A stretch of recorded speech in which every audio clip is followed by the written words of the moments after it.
Sial, kena langgar motor. Aduh, wai. Apa semasa lagi nak mampus dia bawa motor. Kau main di slow. Dalamnya ada anak-anak. I love you, okay? I love you, okay? Korang tadi pasal accident tu, Alhamdulillah dah settle dah. Actually, sebenarnya Bella nak masuk simpang kanan. Lepas tu, masa tu tengah jam sangat-sangat tau.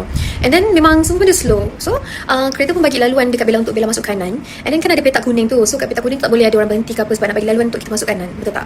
And then, lepas tu, tiba-tiba, kereta Bella kan tinggi. So, boleh nampak lah ada motor ke tak. Tapi tiba-tiba, tak tahu datang daripada mana motor ni. Tiba-tiba dia hentam kereta belah kiri. Korang bayangkan G-Wagon tu, body dia kuat gila tau. Tapi motor dia tak ada apa-apa. Cuma diorang berdua tu jatuh lah. Bella ingatkan diorang tu Bangla. Rupanya diorang tu Pakistan. And then masa settle tepi masa tu, polis, sarjan, semua ada kat situ.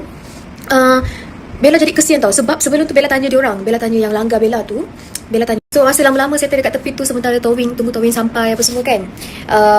Masa tu ramai lah suruh minta si Pakistan tu duit lah apa benda kan. Bella daripada geram, Bella marah. Sebab dia langgar, dia laju, dia tak slow kat situ. Lama-lama tu Bella jadi kesian dekat dia disebabkan Bella tanya tau dia, umur berapa, apa semua, dah kahwin ke belum, kerja apa. Last kali bila dia cakap dia kerja, dia datang sini Malaysia, dia kerja potong rumput, potong-potong macam pokok, macam tu kan. Sumpah korang, Bella terus macam ke tepi kayu Bella sebab Bella rasa kesian. And then Bella tengok pasport dia, dia Islam, dia Pakistan Islam. Bella terus rasa kesian dekat dia sebab dia pendatang. First dia pendatang asing, lepas tu dia kerja kat sini susah. Dia bukannya kerja yang bagus-bagus.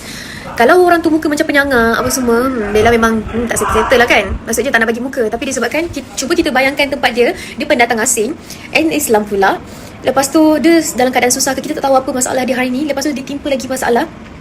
So Bella cakap dekat dia, tak apalah, saya tak ada minta duit apa-apa. Cuma Bella nasihatkan dia lepas ni bawa motor, hati-hati sebab nyawa tak boleh dibeli. Bella cakap macam tu kat dia. And then tengok dia ada macam luka-luka, Bella bagi duit dekat dia, suruh dia pergi klinik.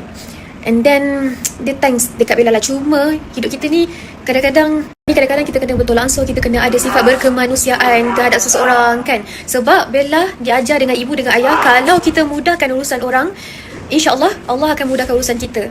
Sebab kita tak tahu apa masalah dia yang dia alami hari ni. Lepas tu dia pula accident. Walaupun dia salah, tapi Bella macam tak apalah, semoga ada yang baik-baik untuk aku, macam tu. Sebab aku mudahkan urusan orang. Sebab Allah pun dah banyak sangat mudahkan urusan Bella.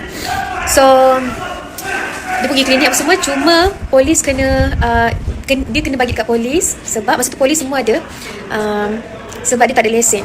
So Bella serahkan dekat polis. Cuma kalau untuk bahagian Bella langsung tak minta apa-apa, satu sen pun daripada dia.